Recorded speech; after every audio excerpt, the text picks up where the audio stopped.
Olá, eu sou Marilene Leite, diretora jurídica dos senhores Osasco, Alphaville e Região, o seu sindicato patronal. Nós temos recebido muitas questões, muitas dúvidas, porque justamente estamos no período de database da nossa categoria. E estamos fechando, já foi fechado o acordo com o Sintoresp, então muitas empresas, muitos de vocês estão questionando qual o reajuste, se temos novos prazos para o Repis. Então eu vou aproveitar aqui para esclarecer para vocês algumas dessas perguntas. Eu selecionei as principais que têm sido feitas e vou então passar a respondê-las para otimizar o tempo de vocês também. Mas qualquer dúvida, nós estamos à disposição aqui na sede, vocês podem nos procurar, o Samuel no administrativo, o jurídico à disposição, para esclarecer e entrar em mais detalhes diretamente com vocês. Bom, qual o reajuste salarial deste ano? O reajuste negociado para este ano, ele foi de 5%, com vigência agora a partir de 1º de julho de 2026. E ele deve ser aplicado sobre os salários vigentes em junho, agora, no mês passado. Com esse reajuste, o piso salarial normativo passou para R$ 2.238,60. E para as empresas cadastradas no Repis, ele é de R$ 1.932. Esse reajuste é retroativo? Sim, essa pergunta ela costuma aparecer bastante. O reajuste é retroativo à database. Como a database da categoria foi agora 1º de julho, então esse reajuste deve ser aplicado já na folha de pagamento de agosto. Esse reajuste vai impactar em as outras verbas? Com certeza sim.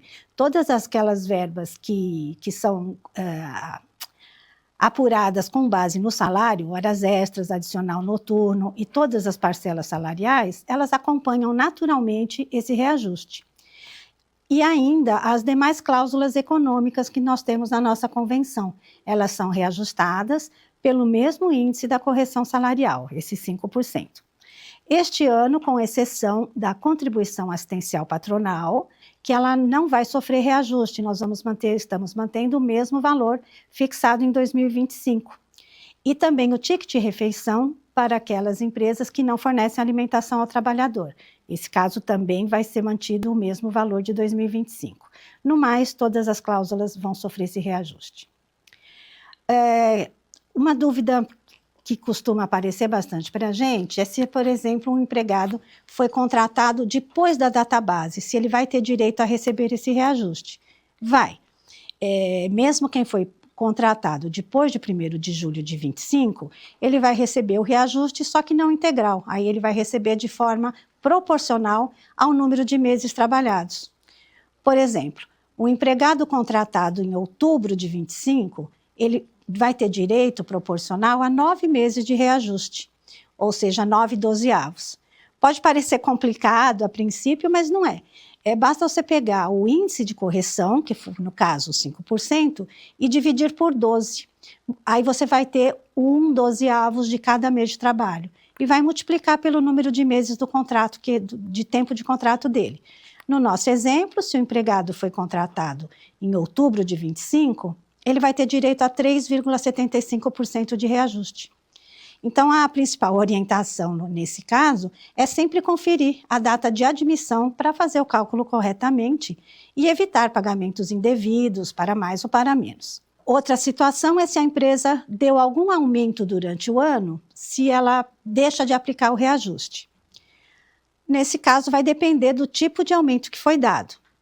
Se foi uma antecipação espontânea que a empresa deu para o empregado, então sim, ele vai poder descontar, compensar esse aumento com o índice fixado agora em julho.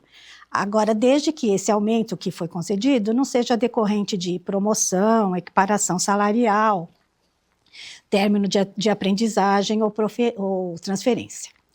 Então, essa previsão, inclusive, já consta na nossa convenção. Algumas empresas falam, mas e se eu não aplicar o reajuste? Eu não tenho condição de aplicar o reajuste. É uma situação muito complicada, porque tem que ter um cuidado muito importante. O reajuste na database, ele é um direito dos empregados e um dever da empresa. Quando o reajuste não é aplicado, a empresa vai estar acumulando diferenças salariais que vão repercutir em todo o passivo trabalhista de férias, 13º, fundo de garantia, além das multas legais e convencionais.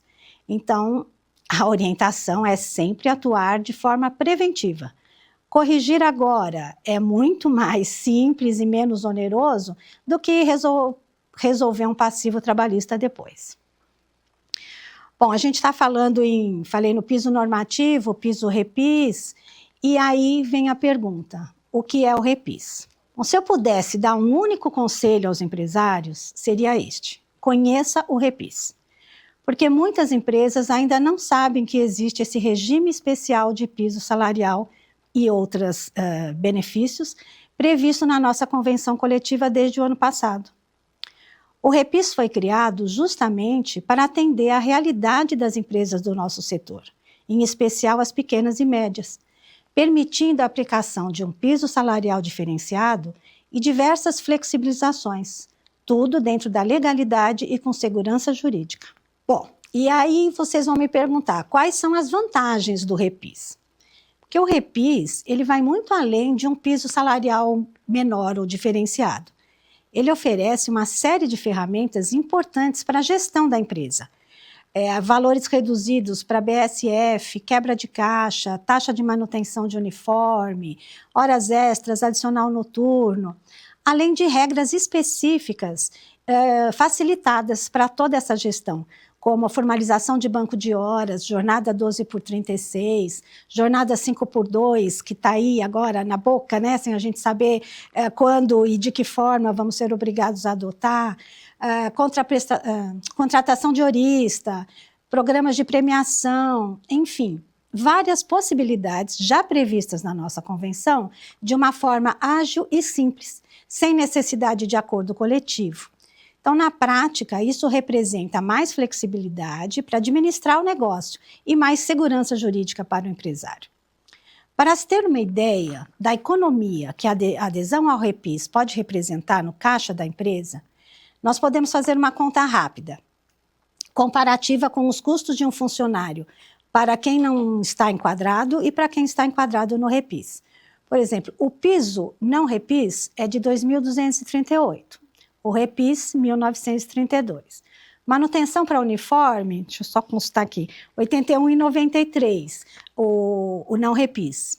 E o repis 68,28. BSF, não repis, 69,30, o repis 57. Bom, pegando só esses três básicos, você já vai ter uma diferença de R$ 331 mensais por empregado para quem é repis e para quem não é repis. Sem falar no adicional de hora extra, que, por exemplo, a empresa que está enquadrada ele é de 50%, a não enquadrada é de 60%, adicional noturno é de 20% para o repis, 35% o não repis. Então, é uma redução realmente muito significativa, que vai gerar, por exemplo, no ano, quase R$ 4.000 por empregado. Isso sem nós considerarmos todos os outros regramentos específicos, com esses percentuais que a gente estava elencando, né? Aí vem a outra pergunta que costuma também ser muito frequente aqui no sindicato. Se o repis é obrigatório? Não, ele não é obrigatório. Ele é uma opção da empresa. Quem preferir continuar seguindo as regras gerais da convenção, fica à vontade. Mas quem desejar aproveitar os benefícios efetivos de gestão e econômicos e de gestão, precisa fazer esse cadastramento. É um passo indispensável. Como vimos, somente se o empresário não fizer conta, ele vai escolher não aderir ao repis. Quem pode aderir ao repis? As empresas com um faturamento anual de até R$4.800.000, são as pequenas e médias empresas ou aquelas representadas pelo Simples, elas podem aderir ao repis sem qualquer exigência adicional, a não ser o cumprimento da convenção, que já é uma obrigação legal. Apenas aquelas empresas com um faturamento superior a essa base, que aquelas que hoje estão enquadradas no lucro presumido, no lucro real, que desejarem usufruir desses mesmos benefícios, é que elas precisarão oferecer a todos os seus funcionários uma das contrapartidas previstas na nossa convenção, que são 4: plano de saúde, custeado integralmente pela empresa, ou uma PLR anual de, salvo engano, R$ 2.400, cesta básica no valor mensal de 200, ou um vale alimentação. Outro questionamento muito constante é como fazer essa adesão. A adesão é muito simples, ela é feita através de um sistema próprio, que vai ter um formulário disponível o acesso a esse sistema, ele está disponível no nosso site. Aí o requerimento vai ser preenchido e assinado eletronicamente pelo sócio ou pelo representante da empresa, e até mesmo pelo contador. E essas declarações, a pessoa que estiver preenchendo vai assinar as declarações, preencher todo o questionamento de faturamento, cumprimento da CCT e encaminhar a documentação comprobatória correspondente quando for o caso. Agora, um importante, um alerta, isso aí, entre em contato com a gente se tiver qualquer outra dúvida, porque não basta simplesmente fazer esse requerimento no site, entrar no sistema do Repis, fazer o requerimento e achar que já está tudo certo. Porque o mero envio do requerimento, ele não enquadra automaticamente a empresa no Repis. Porque pode existir pendências. Então, quando o empresário faz esse pedido, ele vai ser apreciado tanto por nós, pelos senhores, como pelo Sintoresp. Nós vamos ver se, pelo lado patronal, nós vamos ver se está tudo certo, vamos dar a liberação. O Sintoresp é a mesma coisa. Somente com a liberação dos dois sindicatos é que vai ser emitida a certidão de enquadramento. Então, a minha orientação é que o empresário não deixe para a última hora, porque o Repis tem um prazo, as janelas elas abriu agora no dia 2 de julho, e tem o prazo para fechar. Quanto antes fizer o requerimento, mais tempo você vai ter para corrigir eventual pendência e garantir o enquadramento dentro do prazo. Quem é que vai aprovar esse enquadramento, né? Ele vai ser, como é um benefício justamente previsto na convenção, que foi negociada pelos senhores e o Sintoresp. Então, exatamente essas entidades que vão fazer individualmente a análise dos pedidos. Após essa análise, sendo cumprido todos os requisitos, vai ser emitida a certidão de enquadramento, que é o documento que vai autorizar a utilização do Repis, sendo assinada tanto pelo presidente dos senhores, o Edson Pinto, como pelo Sintoresp. Essa certificação, ela vai trazer segurança, tanto para as empresas quanto para os trabalhadores, e tem validade no âmbito administrativo e judicial. Qual o maior erro que o empresário pode cometer em relação ao Repis? Essa pergunta me foi apresentada ontem. Bom, sem dúvida o maior erro é utilizar o Repis sem possuir a certidão de enquadramento. Esse é um alerta mais importante que eu posso dar, porque é necessário estar formalmente enquadrado com a respectiva certidão para poder aplicar o PIS, o Repis e os demais regramentos diferenciados. A utilização indevida do Repis, ou seja, você pagar o PIS, o Repis, usar todos os benefícios sem ter essa certificação, configura uma infração gravíssima, sujeita a empresa a responder por diferenças salariais mensais retroativas por empregado, fiscalização, multas previstas na CCT, podendo chegar a um passivo trabalhista muito elevado. Supondo, a título de exemplo, uma empresa que pratique irregularmente o Repis por 6 meses, por exemplo, só a diferença entre pisos, R$ 360, em 6 meses a gente tem 1.840, mais a multa destinada ao empregado no valor de 10% do piso normativo, a gente já vai para 1.338 por empregado, sem a gente computar as demais integrações devidas e as multas incidentes para a empresa, que aí é uma multa fixa de 2 pisos normativos para cada uma das entidades. Ou seja, a conta vai longe. O Repis precisa ser renovado anualmente? Precisa. E esse é um ponto também de muita atenção. Não é porque você conseguiu estar com a certidão do REPIS 2025, ela não é definitiva. Ela precisa ser renovada todos os anos, acompanhando a database da categoria. A nossa orientação é que o empresário acompanhe esse prazo para não perder os benefícios do regime.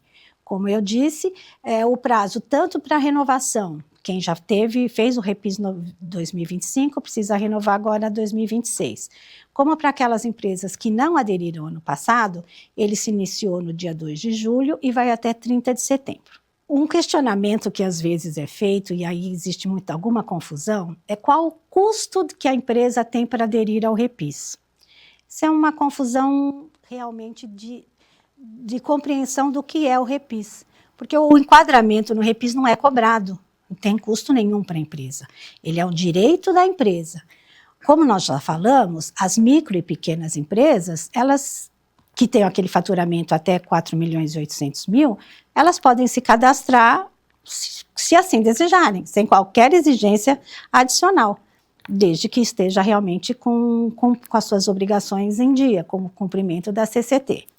Somente as empresas acima desse faturamento, se quiserem aproveitar, né, os mesmos benefícios, aí sim, ela não vai pagar o REPIS, mas ela vai precisar oferecer aos seus funcionários uma daquelas contrapartidas que eu falei anteriormente. A empresa que não aderiu ano passado pode fazer a adesão agora, não só pode, como deve. As empresas que não se enquadraram no REPIS no período 2025 e que tenham interesse em fazê-lo, elas não só podem, como devem, porque ela vai poder aplicar. O único porém, vamos dizer assim, é que elas só vão poder aplicar os benefícios para as novas contratações. Mas ainda assim, é vantajoso para a empresa, porque ela vai tendo a certificação regular, ela ela afasta a exigência de equiparação salarial para os novos empregados. Então, não há nenhum problema em ela, a partir de julho de 2026, contratar novo empregado e aí aplicar o piso salarial e os demais benefícios para este ano de 2026. E, por fim, como que os senhores podem ajudar o empresário? Essa talvez seja a mensagem mais importante que eu gostaria de deixar. Os senhores, Sindicato de Hotéis, Restaurantes e Bares de Osasco, Alphaville e região, é o seu sindicato, a casa do empresário, a sua casa. O nosso papel é orientar, esclarecer dúvidas e ajudar o empresário em toda a sua gestão. Sempre ressaltamos que prevenir é muito mais barato do que corrigir. Faça uma visita, tanto no site como na sede, venha tomar um café com a gente e conhecer todos os outros benefícios que estão à sua disposição. Quero deixar um recado final aos empresários. A convenção coletiva não deve ser vista apenas como uma obrigação. Ela é, essencialmente, uma ferramenta de gestão. Quando aplicada corretamente, traz previsibilidade, reduz riscos e oferece mecanismos importantíssimos para fortalecer as empresas. O Sindicato de Osasco, Alphaville e região está ao lado do empresário justamente para orientar, esclarecer dúvidas e construir soluções. Este é o nosso compromisso. Muito obrigada.